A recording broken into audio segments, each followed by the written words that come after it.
Vote کیوں نہیں ان کو دیا جاتا ہے؟ کیونکہ وہ کام بہت اچھا کر رہے ہیں, فاؤنڈیشن چلا رہے ہیں اور ہر طرح کے لوگوں کے لیے خدمت میں آگے ہیں, لیکن ووٹ کے اگر بات کی جائے تو ووٹ تو نہیں ہے. دیکھیں ایک تو بات آپ کی ٹھیک ہے کہ کہیں کنیکٹیوٹی کا بھی مسئلہ ہوتا ہے, کہیں پہ آپ نے اس فریکوینسی کو بھی میچ کرنا ہوتا ہے, لیکن آپ دیکھیں نا کراچی میں ہمارے ساتھ کیا ہوا. کراچی کے اندر یعنی 173 والا میئر نہیں بن سکا اور 143-40 والا میئر بن گیا, تو لوگوں نے ووٹ بھی دیا. اس کے بعد صوبائی اور قومی اسمبلی کے الیکشن بھی آئے, ہماری 6 سیٹیں ہم سے چھین لی گئیں. تو لوگ ووٹ بھی دیتے ہیں, لوگ ٹرسٹ بھی کرتے ہیں, لوگ اعتماد بھی کرتے ہیں, لیکن پھر وہ جو طاقتور حلقے ہیں انہیں یہ پسند نہیں آتا. وہ چاہتے ہیں کہ ایک سیٹ حافظ نعیم الرحمان کو دے دی جائے اور وہ لے کر خاموش ہو کر کے بیٹھ جائیں کہ رشوت کے طور پر. تو لوگ ووٹ بھی دیتے ہیں, اعتماد بھی کرتے ہیں. اصل اس الیکٹورل پروسیس کے ٹھیک کرنے کی ضرورت. اچھا جبران بھائی, دوسرا مجھے یہ لگتا ہے کہ دوسری ریزن یہ ہے کہ شاید وجہ یہ ہے کہ لوگوں کے مائنڈ میں جو تصور ہے دین کا, وہ نماز روزہ حج زکوٰۃ تک تو ٹھیک ہے, اس لیے زکوٰۃ کی بات آتی ہے تو وہ لوگ آپ پہ اعتماد کرتے ہیں, آپ لوگوں کو پیسے دیتے ہیں, نوٹ دیتے ہیں. لیکن سیاست کو شاید آپ کو نہیں لگتا کہ ہماری مذہبی جماعتوں کی کہیں نہ کہیں ناکامی رہی ہے کہ وہ لوگوں کو اس سیاست کا جو بنیادی مقصد ہے, اسلام میں اس کی اہمیت کیا ہے, وہ پیغام اس طریقے سے پینیٹریٹ نہیں کر سکیں, جس کی وجہ سے لوگ برادری کی نظر ووٹ کر دیتے ہیں, لسانیت کی نظر, سیاست کی نظر, صوبائیت کی نظر. دیکھیں نا وجاہت بھائی, ہمارا جو پولیٹیکل کلچر بن گیا ہے نا, اس کے اندر سرمایہ دارانہ سیاست ہوتی ہے. جماعت اسلامی نے تو 1947 سے لے کر اب تک موروثیت نہیں ہے. جماعت اسلامی کے اندر یہ نہیں ہے کہ باپ کے بعد بیٹا, اور بدقسمتی سے میں معافی چاہتا ہوں اگر کسی کو یہ بات ناگوار گزرے, ہمارے دینی جو مذہبی جماعتیں ان میں بھی یہی ہے, فلاں مفتی صاحب کے بعد فلاں مولانا صاحب, فلاں حافظ صاحب کے بعد چھوٹے حافظ صاحب, بڑے رضوی صاحب کے بعد چھوٹے. تو یہ تو ہماری ساری پولیٹیکل ایرینا کے اندر جتنے پلیئرز ہیں ان کا یہ پرابلم ہے. جماعت اسلامی نے جہاں تک ممکن ہے لوگوں کو قائل بھی کیا, اور میں وہی بات ریپیٹ کروں گا کہ لوگوں نے ٹرسٹ بھی کیا, لوگوں نے اعتماد بھی کیا. اس کے بعد راستہ روکنا, یہ میرا خیال ہے کہ جب تک سیاستدان اس بات پر یکسو نہیں ہوں گے, پرابلم یہ ہے کہ جب ایک سیاستدان کو نکالا جاتا ہے تو وہ کہتا ہے ووٹ کو عزت دو, لیکن اگلی ٹینیور کے اندر آگے وہی سب سے زیادہ خوشامد کر رہا ہوتا ہے. اور جب پچھلے والے ہوتے ہیں وہ کہتے ہیں ہم ایک پیج پہ ہیں, جب وہ اگلی باری آتی ہے تو وہ کہتے ہیں کہ ہم سب سے بڑے اینٹی اسٹیبلشمنٹ ہیں. اینٹی اسٹیبلشمنٹ یہی ہے کہ آپ کو گود میں نہیں اٹھایا تو آپ کو برا لگتا ہے. تو سیاستدانوں کو یہ فیصلہ کرنا ہوگا, اس بات پر یکسو ہونا پڑے گا کہ کچھ بھی ہو جائے ہم نے اسٹیبلشمنٹ کا اعلی کار نہیں بننا, ہم نے اپنی بنیاد کو. اب عمران خان ہے, انہوں نے بڑی جد و جہد کی, نوجوانوں کو اکٹھا کیا, لیکن 2018 کے اندر RTS بٹھایا گیا کہ نہیں بٹھایا گیا؟ بالکل بٹھایا گیا. اس ٹائم عمران خان کہتا کہ میں نہیں آؤں گا, مجھے مت لے کر آؤ, مجھے بیساکھیاں مت دو. لیکن عمران خان صاحب نے کہا کہ بھئی ایک پیج ہے اور یہ تو تاریخ میں کبھی نہیں ہوا اور قوم کا باپ بنا دیا.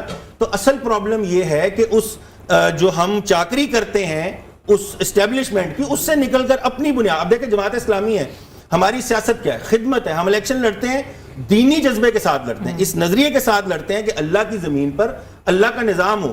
ورنہ ہم نے اس سسٹم سے کیا لیا ہے؟ میرے والد صاحب MNA رہے ہیں, میں آج بھی کرائے کے مکان کے اندر رہتا ہوں, ہمارے لوگ منسٹر رہے ہیں, ہمارے لوگ اسمبلیوں کے اندر رہے ہیں, ہمارے لوگ بے تحاشا جگہ پر سرو کیا ہے. IMF نے اور ورلڈ بینک نے کہا کہ جو سراج الحق نے ایز پروونشل فائنینشل منسٹر سرو کیا ہے, ان کی کوئی نظیر نہیں ملتی.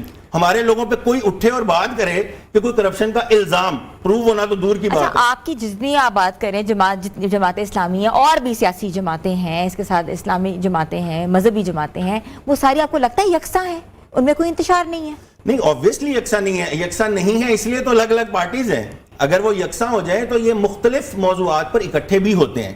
دینی حلقے, خود جماعت اسلامی بھی لوگوں کو جو مشترکات ہوتی ہیں ان کے اوپر جمع کرتے ہیں, لیکن ان کے اپنے اپنے ویسٹڈ انٹرسٹ ہوتے ہیں جس پہ وہ اکٹھے ہوتے ہیں. نہیں, ایسی بات نہیں. دیکھیں ابھی ریسنٹلی جماعت اسلامی نے جو رائٹس ہیں, عوامی مہمات چلائیں, بجلی کے خلاف مہم چلائی, اس کی مہنگائی کے خلاف چلائی, اور اس کے بعد فلسطین کے ایشو کے اوپر جماعت اسلامی نے سخت اختلافات ہوتے ہوئے بھی پرائم منسٹر سے بھی ملاقات کی, PTI والوں سے بھی ملاقات کی, اپنے سخت نظریاتی مخالفین کو بھی ساتھ بٹھایا کہ فلسطین کے لیے اکٹھے ہو جاؤ.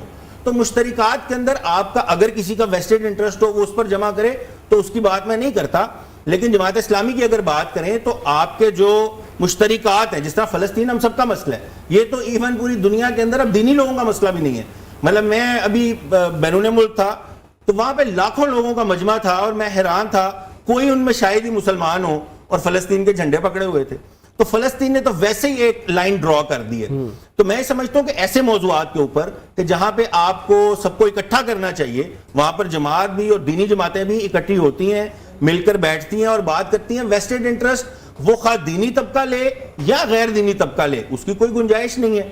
لیکن جبران جی اب ایک اور سوال میرا یہ ہے آپ سے کہ یہ نہیں ہے کہ لوگوں نے دینی جماعتوں پر اعتماد نہیں کیا. بالکل 2002 میں بڑا بھرپور مینڈیٹ ملا جماعت اسلامی کو MMA کی صورت کے اندر مذہبی جماعتوں کو, لیکن آپ کو نہیں لگتا کہ تمام مذہبی جماعتوں نے مایوس کیا لوگوں کو؟ بھاری مینڈیٹ ملا KPK میں, اس وقت جو صوبہ سرحد تھا, حکومت ملی, اس کے بعد لوگ جو ہے نا امید ہوئے, انہیں لگا کہ یار یہ مذہبی جماعتوں کو جس اسپرٹ کے ساتھ آنا چاہیے تھا وہ اس میں ناکام ہوئی ہیں, کہیں نہ کہیں خامی تو تھی. نہیں, میں یہ سمجھتا ہوں کہ وجاہت بھی ایسا نہیں ہے کہ ناکام ہوئے. دیکھیں جو MMA کا ایک ارینجمنٹ تھا نا, اس کے اندر جماعت اسلامی ایک پارٹ تھی, کل نہیں تھی. مثال کے طور پہ بڑی تنقید بھی ہوتی ہے کہ جی 17ویں ترمیم اور فلاں, تو جماعت اسلامی کی تو بڑی واضح رائے تھی کہ ہم اس کے حق میں نہیں ہیں اور استعفے دینا اور وہ ساری چیزیں. لیکن جماعت اسلامی نے مطلب جہاں پر بھی انہیں جگہ ملی ہے انہوں نے پرفارم کر کے دکھایا. آپ دیکھیں کہ میں نے ابھی سراج الحق صاحب کی مثال دی, ان کے ساتھ جتنے منسٹرز تھے, خود عمران خان اس وقت PTI کے چیئرمین جو ہیں, انہوں نے یہ کہا کہ 2 ہی منسٹر کام کر رہے ہیں جو جماعت اسلامی کے. تو جماعت اسلامی کو جب بھی موقع ملا, جب بھی کسی جگہ پر لوگوں نے اعتماد دیا, تو جماعت اسلامی نے, آپ کراچی کی مثال لے لیں, یہ جتنے بعد میں فیتے کاٹے ہیں نا مصطفیٰ کمال نے, یہ سارے پروجیکٹ نعمت اللہ خان صاحب کے کیے ہوتے. تو کراچی کے اندر آج آپ کراچی کے حالات دیکھ لیں, پیپل پارٹی کا صدر ہے, پیپل پارٹی کی مطلب پچھلے 18 سال سے قابض ہے وہ جو ہے نا اقتدار کے اوپر, لیکن کراچی کے آپ حالات دیکھ لیں, بچے گٹر میں گر جاتے ہیں. یعنی وہاں کوئی زندگی ہے, وہاں پر لوگ ڈمپر کے نیچے کچلے جا رہے ہیں, کسی کو پوچھنے والا. جو آپ نے بات کی ایک نوحہ تو ہے. جوران بھائی آپ ہمیں ساتھ ہی رہیے گا, آپ سے کچھ دیر مہمان بھی جوائن کریں گے. کچن کی جانب اب چلتے ہیں, اس کے بعد چلی جاؤں. بالکل آپ نے مجھے صحیح, کچن بھی بہت ضروری ہے, بہت ضروری ہے, خاص طور پہ جب 2 لیڈیز ہوں. جیسے ہی کہتے ہیں نا افطار کا وقت قریب آتا ہے یا ٹائم ہونا شروع ہو جاتا ہے, تو ہمارا کچن جو ہے آٹومیٹکلی کچھ نہ کچھ اس پہ پک رہا ہوتا ہے. تو آج فاطمہ آپ کیا بنا رہی ہیں؟ السلام علیکم. ہے نا, آج جو ہے وہ ہم بنا رہے ہیں ریپس, چکن ٹورٹیا ریپس بنا رہے ہیں. اور کیونکہ آپ کو پتہ ہے ٹائم تھوڑا سا ہمارے پاس شارٹ ہوتا ہے, تو اس لیے میں نے پریپریشن شروع کر دی ہوئی ہوتی ہے. میں چکن ٹورٹیا ریپس ہیں, ٹھیک ہے, چکن ٹورٹیا ریپس بتائیں جلدی سے. اس کے لیے ہم نے لیا ہے چکن 1 kg, اس کے اندر آپ نے 1 کپ ایڈ کرنی ہے کریم, 1 کپ یوگرٹ. یہ ساری میرینیشن ہے, اور میرینیشن آدھا گھنٹہ کر کے ڈائریکٹلی آپ جو ہے نا اس کو پکانا شروع کر دیتے ہیں. اس میں آپ ایڈ کریں گے red chilli, ginger garlic paste, اس کے علاوہ گرین چلی, اور بٹر جو ہے وہ آپ اس میں تھوڑا سا ایڈ کر سکتے ہیں, ٹیسٹ بہت اچھا آتا ہے. اور یہ ساری چیزوں کو, سالٹ اور بلیک پیپر کرسٹ بھی ایڈ کر سکتے ہیں, اور اگر بلیک پیپر نہیں تو آپ ریڈ کرسٹ ایڈ کر سکتے ہیں, ریڈ پیپر. اور اس کے علاوہ جو ہے نا اس کی فلنگ کے اندر جائیں گی کیپسیکم, انین اور کیرٹ, اور اس کو جو ہے نا وہ ہم ٹورٹیا ریپس میں جو ہے وہ ریپ کر کے پھر آپ کو میں ساتھ ساتھ دکھاؤں گی بھی. اس کا جو کوکنگ ٹائم ہے وہ تقریباً 4 to 5 منٹس ہے. جو ہے وہ اگر آپ ہائی ہیٹ پہ کرتے ہیں, اور اگر لو ہیٹ پہ کرتے ہیں تو تقریباً آپ اس کو 15 منٹس جو ہے نا کوک کریں گے. جی بالکل, ٹھیک ہے. تو آج ہماری ریسیپی ہے چکن ٹورٹیا ریپس. اس کے ساتھ ساتھ جو آپ مزید بنائیں گی ہم آپ کے ساتھ کچن میں آتے رہیں گے, پوچھتے رہیں گے, کیونکہ دسترخوان از ویری امپورٹنٹ, اور دسترخوان اچھا سجا ہونا چاہیے, کیونکہ روز ہی آپ کہہ رہے ہوتے ہیں کہ ڈیفرنٹ ریسیپیز بنائیں. تو آج اس کا مطلب ہے امید کر سکتے ہیں ہم سے بنوا لی ہیں. تو ویورز آپ بھی جا کے ٹورٹیا ریپس جو ہیں وہ اپنے گھروں میں بنائیں, کچن میں بنائیں, اور دسترخوان کو خوبصورت طریقے سے سجائیں. ہم نے چھوٹی سی بریک پہ جانا ہے, گفتگو کا سلسلہ جاری ہے, stay tune with us. Welcome back viewers, پیغام رمضان میں آپ کو ایک بار پھر سے خوش آمدید کہتے ہیں. گفتگو کا سلسلہ جاری تھا. جبران بٹ صاحب ہمارے ساتھ موجود ہیں. ہم ان سے بات کر رہے تھے کہ کیوں جو ہے سیاست اور مذہبی جماعتیں جو ہیں ایک دوسرے سے جدا جدا نظر آتی ہیں, کیوں نہیں ایک گٹھ جوڑ ہوتا. اور خاص طور پہ نوجوانوں کے حوالے سے ہم بات کریں گے کہ نوجوانوں کے لیے جو گیپ ہے, کتنا بڑا گیپ ہے. سب سے پہلے تو ان کو مذہب کی طرف لے کر آنا سب سے ایک امپورٹنٹ کام ہے, جو کہ مذہبی جماعتیں اور باقی بھی دوسری جماعتوں کو کل کرنا چاہیے. تو خاص طور پہ مذہبی جماعتوں کو آپ ریپرزینٹ کرتے ہیں, کیسے یہ جو گیپ ہے اس کو فلفل کیا جا سکتا ہے؟ دیکھیں, نوجوان کا نا اصل میں مائنڈ سیٹ سمجھنے کی ضرورت ہے. آج ہمارا پرابلم یہ ہے کہ ہماری جو جنریشن ہے وہ نئی جنریشن کو سمجھ نہیں پاتی. جیسے ہم ریڈیو پہ فریکوینسی میچ کرتے ہیں نا, تو وہ فریکوینسی ہی میچ نہیں کر پا رہی ہوتی. تو ادروائز نوجوانوں کے اندر ہم یہ سمجھتے ہیں کہ بجائے اس کے کہ آپ انہیں جین زی کو تانے دیں, ان کو بیچاروں کو سپریس کریں, میں یہ سمجھتا ہوں کہ جین زی کا پوٹینشیل یہ ہے کہ وہ بنگلہ دیش کے اندر انقلاب لے کر آئے ہیں. کتنے سالہ اقتدار تھا جس کو انہوں نے, اور اقتدار نہیں تھا, آمریت تھی, بدماشی تھی, گنڈا گردی تھی, اور وہ جینزی ہیں جنہوں نے وہ انقلاب برپا کیا ہے اور آرگنائز تھے. اور ہمارے سامنے تو ایک اور مثال بھی ہے نیپال کی, وہ جینزی جو تھی وہ آرگنائز نہیں تھی, تو اس میں جلاؤ گراؤ بھی ہم نے دیکھا. بنگلہ دیش کے اندر آپ کو بہت بڑا واقعہ ایسا توڑ پھوڑ کا, جلاؤ گراؤ کا نہیں ملتا, کیونکہ وہ جینزی آرگنائز تھی. تو جماعت اسلامی اور ہم اپنے طور پہ جو پولیٹیکل پارٹیز ہیں ان کو بھی یہ کوشش کرنی چاہیے کہ وہ دین کے قریب بھی لائیں, اور جو نوجوان کا ایشو ہے, مثال کے طور پہ چونکہ ہم پولیٹیکل پارٹی ہیں اور ہم ڈیفرنٹ سرویز بھی کرواتے ہیں کیونکہ ہم نے نوجوانوں کو ایڈریس کرنا ہوتا ہے. پاکستان کی پاپولیشن کا 65% اس وقت یوتھ ہے. آپ کیسے ممکن ہے کہ اس 65% پاپولیشن کو اگنور کر کے سیاست میں کچھ کر لیں؟ تو ہم ڈفرینٹ سرویز کرواتے ہیں, تو ہمیں تو یہ معلوم ہوا کہ نوجوانوں کے اندر بہت پوٹینشیل ہے. آپ دیکھیں کہ بنو قابل کے جو پروگرام الخدمت نے پورے پاکستان میں کیے, آپ گوادر میں, بہت خوبصورت, گوادر کے اندر کوئی پولیٹیکل پارٹی اتنا بڑا جلسہ کر کے دکھائے. اسی طرح کراچی سے شروع ہونے والا ہے پروگرام بلوچستان کے مختلف علاقوں کے اندر, خیبر کے ڈیفرنٹ علاقوں کے اندر.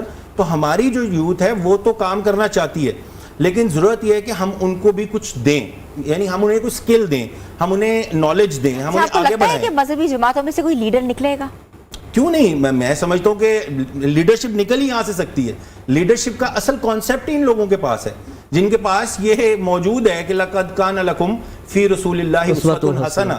اس سے بہترین لیڈرشپ کی اور ایگزامپل کیا ہے؟ مجھے آپ بتائیں کہ اور کہاں سے لیڈرشپ آ سکتی ہے؟ لیڈرشپ جنریٹ ہی تب ہوگی جب رسول اکرم صلی اللہ علیہ وسلم کی سیرت کے فالوور بنیں گے.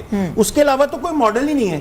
آپ جتنے آپ لبرل یا ایک اس طبقے کو دیکھتے ہیں وہ تو بہت انٹالرنٹ ہے. ہم نے یونیورسٹیز میں ہم پڑھے ہیں, ہم نے جب بھی ڈیبیٹ کی ہے کہا یہ جاتا ہے کہ مذہبی طبقہ بڑا انٹالرنٹ ہے. ہم نے تو اپنے سٹیج شیئر کیے, ان کو دیے ہیں. ہمیں آج تک کسی لبرل نے, کسی نیلے پیلے لال نے ہمیں اپنے سٹیج میں نہیں بلایا. لیکن یہ بھی بات کرنے کی ضرورت ہے نا کہ مذہبی جماعتوں میں کیوں نہیں, کیونکہ لبرل فیکٹرز ہونے پڑیں گے, آنا پڑے گا, تاکہ ایک ہم پاتھ پہ آ کے ایک چیز کو, ایک نیشن کو ایڈریس کر سکیں. بالکل ٹھیک ہے. دیکھیں لبرلزم کی اپنی اپنی ڈیفینیشن ہے. جو ایک سکہ رائج الوقت لبرلزم کی ڈیفینیشن ہے وہ تو اسلام کے ساتھ اس کی ضد ہے. یعنی اسلام تو یہ کہتا ہے کہ Muslim is one who submits his will to almighty Allah. مسلمان ہے ہی وہ, یعنی اللہ تعالیٰ قرآن میں کہتے ہیں نا وما خلقت الجن والانس الا لیعبدون, میں نے تو جنوں اور انسانوں کو پیدا اس لیے کیا تاکہ وہ میری عبادت کریں. اچھا, عبادت کا تصور بگڑ گیا. عبادت یہ کر دیا ہے کہ بس 5 وقت کی نماز ہے, روزہ ہے, حج زکات ہے. یہ عبادت نہیں ہے. عبادت جو ہے وہ لفظ نکلے عبد سے. عبد کہتے ہیں بندے کو, بندہ کہتے ہیں غلام کو.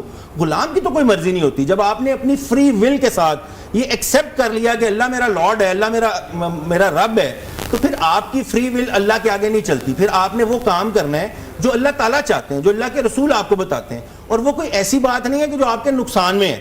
یعنی ایک چیز بنانے والا ہی بتائے گا نا کہ اس کا فائدہ کس میں ہے. یہ کیمرہ بنایا ہے تو میں تو نہیں بتا سکتا اس کیمرے کی اسپیسیفیکیشنز کیا, یہ بنانے والا بتائے گا. میرے ہاتھ میں یہ موبائل فون ہے, میں نہیں بتاؤں گا کہ یہ واٹر پروف ہے, یہ بنانے والا بتائے گا.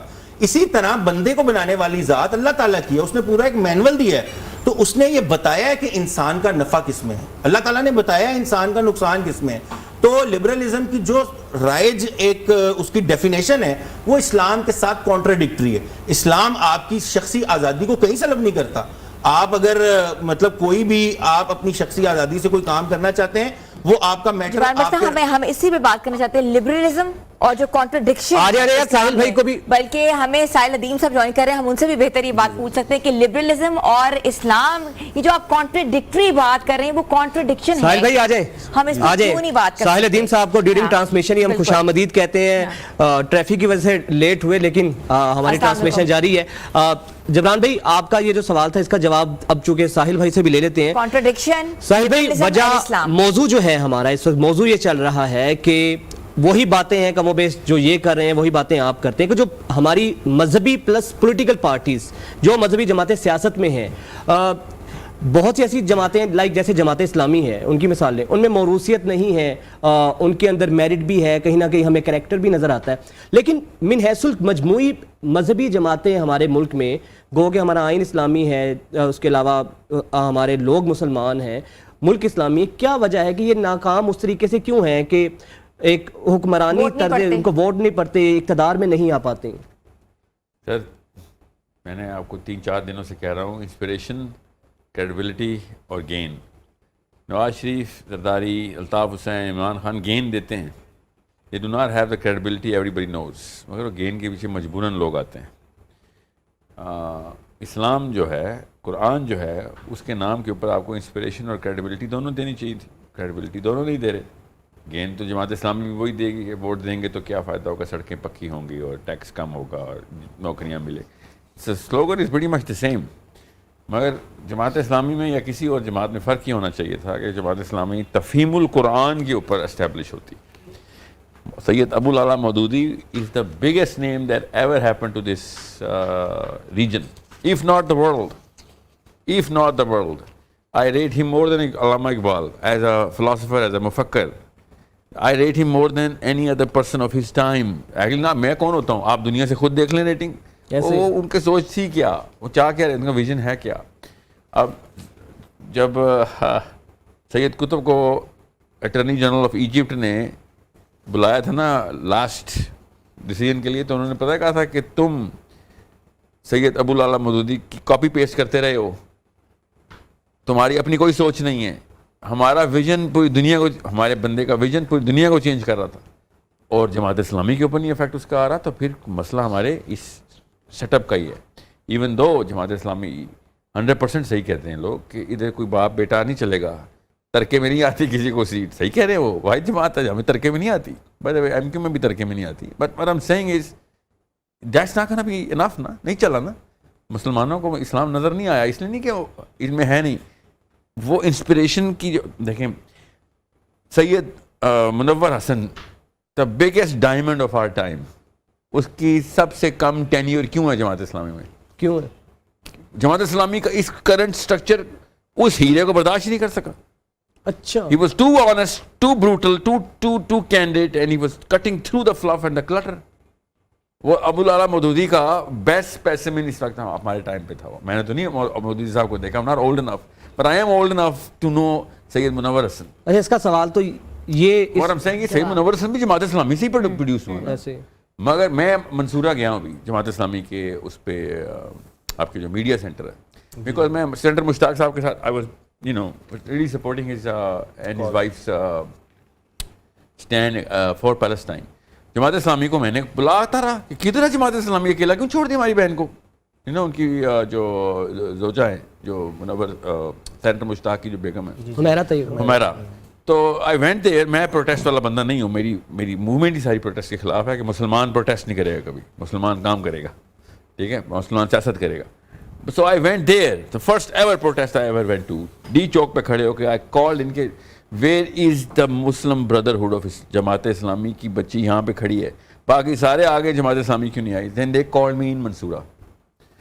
And سلمان صاحب had a very detailed session with me کہ آپ نے کیوں کال آؤٹ کیا جماعت اسلامی کو, اور میں شاک میں چلا گیا. بہرحال میں نے 1.5 گھنٹے کی پوڈ کاسٹ کی ادھر, انہوں نے وہ پوڈ کاسٹ ہی سیل کر دی.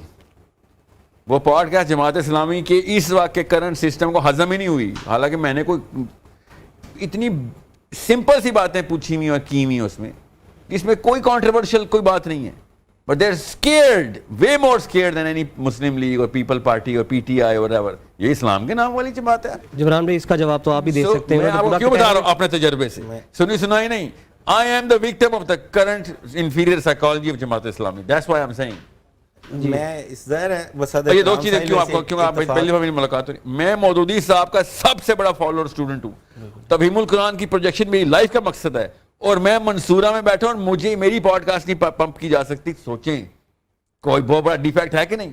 جواب میں نے آپ کو ٹی آر پی نہیں دینی آج. نہیں, ہمیں جواب چاہیے. بات سنوں گا اور پھر پورا جواب دوں گا. بالکل, مجھ میں اتنا حوصلہ ہے الحمدللہ, اور یہ میری پارٹی ہی کی تربیت ہے کہ میں پوری بات سنوں اور پھر پوری بات کا جواب دوں. میں یہ سمجھتا ہوں کہ مولانا مودودی کی جو تفہیم القرآن ہے, اس کا جو پورا آپ کو اگر مولانا مودودی کی ہسٹری اگر ہم بتائیں تو یہ جو پریمبل پاس ہوئی تھی, مولانا جیل میں تھے اس وقت, اور اس کی پریمبل جو ہے 1949 میں مولانا مودودی کو جیل میں بھجوائی گئی تھی, اور مولانا مودودی نے پھر 1953 میں ان کو سزائے موت ہوئی مسئلہ قادیانیت لکھنے پہ, جو آج ختم نبوت کے بہت سارے لوگ اس کو کلیم کرتے ہیں. وہ 1953 میں, اور کہا گیا کہ معافی نامہ لکھ دو تو ہم چھوڑ دیتے ہیں. انہوں نے کہا جاؤ, معافی اللہ تعالیٰ مارتا ہے, انسان نہیں مارتا. پھر 1956 میں آئین پاس ہوا, اور 1957 میں مولانا مودودی نے جماعت اسلامی کا ایک تاریخی اجتماع ماچھی گوٹ پر بلایا اور اس کے اندر پوری جو جماعت اسلامی کی پچھلی سٹرگل تھی اور آئندہ کا وہ پوری ایک کتاب موجود ہے تحریک اسلامی کا آئندہ عمل، میں ساحل بھائی کو بھی وہ تحفتاً انشاءاللہ دوں گا. اس کے اندر مولانا مودودی نے 3 دن تک بحث کروائی. یہ وہ حصہ ہے جماعت کا جس کے بعد مولانا امین احسن اصلاحی اور کچھ لوگ پہ جماعت سے جنہوں نے راستہ، اللہ تعالیٰ ان کی مغفرت فرمائے، راستہ جدا کیا. اس میں مولانا مودودی نے 3 دن کہا کہ آپ اپنا، کیونکہ جماعت اسلامی کے اندر ایسا نہیں ہے کہ میں آخری بات کا جواب پہلے دے دیتا ہوں کہ میں ساحل بھائی کو دعوت دیتا ہوں کہ آپ ضرور جماعت اسلامی کے ہیڈ کوارٹر میں ہیں، میں آپ کے ساتھ بیٹھ کے آپ کا ہوسٹ بنوں گا اور جو آپ کی تھاٹس ہوں گی انفلٹرڈ میں انشاءاللہ اس کو پبلک کروں گا، میں یہ وعدہ کروں گا. اچھا اب آ جاتے ہیں کہ جماعت اسلامی کے ٹالرنس لیول کی. مولانا مودودی نے 3 دن لوگوں کو کہا کہ بولو، بات کرو، آپ کیا چاہتے ہو. لوگوں کا اختلاف یہی تھا کہ جماعت اسلامی ایک اصلاحی جماعت ہے، اسے انتخابات میں نہیں آنا چاہیے. مولانا مودودی کا یہ موقف تھا کہ اقامت دین جس کی پولیٹیکل ساری اس کی بات ساحل بھائی بھی کرتے ہیں، اس کا طریقہ اب یہی ہے کہ ہم انتخابات کے اندر اتریں اور رایامہ کو ہموار کرتے ہوئے ووٹ کے ذریعے تبدیلی لائیں. لیکن ایک طریقہ یہ ہے کہ آپ بندوق اٹھا لیں. مولانا مودودی نے جماعت اسلامی کے منشور میں، دستور میں، آئین میں یہ طے کر دیا کہ ہم کسی زیر زمین سرگرمی کو سپورٹ نہیں کریں گے. جو ہوگا برسر زمین ہوگا، لوگوں کے سامنے ہوگا. تو ہم لوگوں کی رایامہ کو ہموار کریں گے اور اس کے 4 پوائنٹس طے ہیں جماعت اسلامی کے. بندگان خدا کو دین کی دعوت، جو مسلمان ہیں انہی کو اللہ کی طرف، ان کی بندگی کی طرف دعوت. اس کے بعد تطہیر افکار، لوگوں کی کریکٹر بلڈنگ کرنا. اس کے بعد اصلاح معاشرہ، یعنی لوگوں کی اس سوسائٹی میں اس کا رنگ نظر آئے. اور چوتھی چیز ہے انقلاب قیادت، یعنی آپ جو اقتدار ہے اس تک پہنچے، اس کو چینج کریں، انقلاب قیادت. یہ وہ 4 پوائنٹ ایجنڈا ہے جو مولانا مودودی نے دیا. ہم اس کو یاد کرتے ہیں، پڑھتے ہیں، اس پہ اسٹڈی سرکل کرتے ہیں، لوگوں کو سکھاتے ہیں. میں نہیں جانتا کہ وہ ساحل بھائی نے کہاں سے اس کو مطلب ایکسٹریکٹ کیا ہے کہ مولانا مودودی جو ہے اس کو جماعت اسلامی نے چھوڑ دی ہے. ہرگز ایسا نہیں ہے. اچھا میں مولانا مودودی کی آپ نے اچھا منور حسن صاحب کی اگر میں بات کروں تو منور حسن صاحب کو ہم نے دیکھا ہے، ان کو وہ واحد بندے ہیں، میں اپنی اگر پرسنل بات کروں، کہ جن کے ساتھ مجھے تصویر کھچانے کا، ہم جمعیت میں تھے تو ہمیں شوق تھا کہ منور صاحب کے ساتھ کبھی تصویر اتر جائے. اور ہمارے والد صاحب کے ساتھ ان کا بہت پیار اور محبت کا تعلق تھا اور جہاں وہ موجود ہوتے تھے وہاں پہ ہم پہ ویسے ہی ایک ایمانی کیفیت ہوتی تھی. منور حسن صاحب جو دوسری بار امیر منتخب نہیں ہوئے، اسی کی بات کر رہے ہیں ساحل بھائی، اس کی وجہ یہ نہیں کہ جماعت نے انہیں ڈائجسٹ نہیں کیا. اس کی وجہ یہ ہے کہ ان کی صحت کی کنڈیشن ایسی تھی کہ منور حسن صاحب، ہم نے خود اسلامی جمعیت طلبہ کا اجتماع ارکان تھا، ہم نے ان کو بلایا اور منور حسن صاحب یعنی رکعت بھول گئے پڑھاتے ہوئے، تو انہوں نے پھر سلام پھیر کے کہا کہ یار میں نہیں کنٹینیو کر سکتا، کوئی اور امامت کروائے. یعنی یہ ان کی ہیلتھ کی ایسی کنڈیشن تھی. ورنہ جماعت اسلامی اپنے امیر کے پیچھے، یعنی جماعت اسلامی کا ڈسپلن کوئی میچ کر سکتا ہے؟ یعنی جماعت اسلامی نے جو اس کے امیر نے طے کر دینا ہے وہ پھر اس کے پیچھے پوری یکسوئی کے ساتھ چلتے ہیں. اور جیسے منور حسن صاحب کے پیچھے کھڑے ہوئے ہیں ویسے ہی باقی عمرہ کے، اور ہمیں اس سے کوئی فرق نہیں پڑتا. کل سراج الحق صاحب تھے، آج حافظ. اچھا یہ تو وہ بات ہو گئی، اس کے بعد کا ایڈریس کر دیں، اس کے بعد ساحل بھائی کی طرف آئیں گے جو انہوں نے کہا کہ ہی واز بیکنگ سینیٹر مشتاق اور ان کی پارٹی. تو وہاں بھی کیوں جماعت اسلامی؟ بات تو ٹھیک ہے، فلسطین کا ایشو تھا. دیکھیں جماعت اسلامی ہمیشہ کوئی بھی جماعت اسلامی کے پلیٹ فارم سے کرے یا کسی بھی پلیٹ فارم سے کرے، فلسطین کے کاز پہ ہم اس کو سپورٹ کرتے ہیں، جو ہم تعاون کر سکتے ہیں وہ کرتے ہیں. یہ بات درست نہیں ہے کہ وہاں پہ ہم نے انہیں تنہا چھوڑا. جتنی بار وہ گرفتار ہوئے کس نے ان کی بیل کروائی؟ مطلب کوئی یہ لال پیلے نیلے وہ مہرنگ بلوچ آتی تھی؟ جماعت اسلامی کا امیر نصر اللہ رنداوا کھڑا ہوتا تھا وہاں پہ، میاں اسلم جا کر کے کھڑا ہوتا تھا. کسی ایک پوائنٹ پہ اگر کوئی کمی بھی رہ گئی ہے تو یار اللہ تعالیٰ سے ہم توبہ کر لیتے ہیں. لیکن ایسا نہیں ہے کہ جماعت اسلامی نے ان کی پشت پناہی نہیں کی. جماعت اسلامی نے ہر موقع کے اوپر باوجود اس کے، اب ظاہر ہے کہ وہ بات کرتے ہیں، ہمیں یہی ہدایت ہے کہ آپ اس کا ریبٹل، اس کا جواب نہ دیں، لیکن باوجود اس کے کہ وہ پسند نہیں کرتے تھے، وہ لوگوں سے ہاتھ سے مائک چھین لیتے تھے. وہ لوگ ہیں پیچھے ہو جو تمہیں کس نے بلایا؟ یہ امیر ضلع کو کہہ رہے ہیں، وہ اسلام آباد کے امیر ضلع کو، جو خود اپنی قیادت میں نوجوانوں کو، بچوں کو، بچیوں کو لے کر وہاں پہنچے، ان کے مائک چھین لیتے تھے. بہرحال یہ اگلی باتیں، لیکن جماعت اسلامی نے باوجود اس کے، وہ ان کو جتنا سپورٹ کر سکتے تھے، باوجود اس کے کہ وہ ڈسپلن سے نکل کے کام کر رہے تھے. جماعت اسلامی جو فلسطین کے لیے کر رہی تھی وہ لوگوں سے چھپا ہوا ہے. یعنی حماس کی قیادت، مجھے بتائیں کہ پوری دنیا میں جماعت اسلامی پاکستان کی قیادت سے زیادہ کس کے ساتھ رابطے میں ہے؟ حماس کی قیادت وہاں سے بتاتی ہے کہ ہماری کیا ڈیمانڈز ہیں، and we perform according to their. یہ بات ٹھیک ہوئی، آپ نے صحیح کہا. اگر وہ بات آپ یقین کریں کہ منٹ ٹو منٹ رابطے میں ہوتے ہیں جماعت. عمران بھائی آپ کا ورژن آ گیا. ساحل بھائی بات وہی آپ نے کہا کہ وہ چیز مذہبی جماعتوں میں پھر ایک چیز کا تو کریڈٹ دیا جاتا ہے, مذہبی جماعتوں کو نہ دے, بالخصوص اگر جماعت اسلامی کی بات کریں کہ پھر بھی اینگل دیکھیں, اینگل غلط لے رہے ہیں. میرے خیال سے الخدمت سے بڑا واقعہ پاکستان کی ہسٹری میں کبھی بھی نہیں ہوا. اللہ تعالیٰ اس کو ہمیشہ کے لیے لوگوں کے سامنے مثال بنائے کہ ایکٹیویزم میں کیسے آتے ہیں اور اللہ کے لیے کام کرنے کی ایک آرگنائزیشن اتنی ٹرانسپیرنٹ. اس سے اور میرے پاس جب بھی کوئی موقع آتا ہے نا کہ فلسطین کے لیے کوئی بتائیں ہمیں, میں الخدمت کا ہی نمبر دیتا ہوں. خود بھی آپ وہیں پہ ڈونیٹ کریں. I am the biggest proponent of Alkhidmat. میں خالی فلسطین کے مشن کو نہیں, ان کے ہر طریقے کے مشن کو الخدمت کو بچپن سے جانتا ہوں. I know Rao Rashid Ahmed Khan is like my father. ہی امیر تھے اس وقت راولپنڈی میں. ان کے تھرو ہم الخدمت کو اندر باہر سے جانتے تھے کس طریقے سے الخدمت کام کر رہی ہے. جمعیت another asset of پاکستان. کیا اچھا میں اب اس کو نا ایڈریس کرتا ہوں. آپ کو میرا سوال سمجھ آ گیا؟ میں سمجھ. دیکھیں جو میڈیوکریٹی کی تعبیر ساحل بھائی نے کی ہے نا, بسد احترام میں اس سے اتفاق نہیں کرتا. مطلب let's agree to disagree, کوئی ایسی بات نہیں ہے. وہ اپنا اوپینین بیان کریں, میں اپنا بیان کرتا ہوں. اس کے بعد کیس اسٹڈی دی ہے میڈیوکریٹی میں بتا رہا ہوں, مگر آپ ٹھیک کہہ رہے ہیں. میں اپنی بات کر رہا ہوں نا, اس کے بعد لوگ دیکھ رہے ہیں, وہ خود سوچیں سمجھیں تدبر کریں کہ کس کی بات میں کتنا وزن ہے اور کیا درست ہے. حماس کی قیادت ملاقات کر کے بھی اور ٹیلی فون کے اوپر بھی منٹ ٹو منٹ رابطے میں ہے, اور وہ جماعت سے جو ان کی ڈیمانڈز ہیں وہ پیش کر رہی ہے.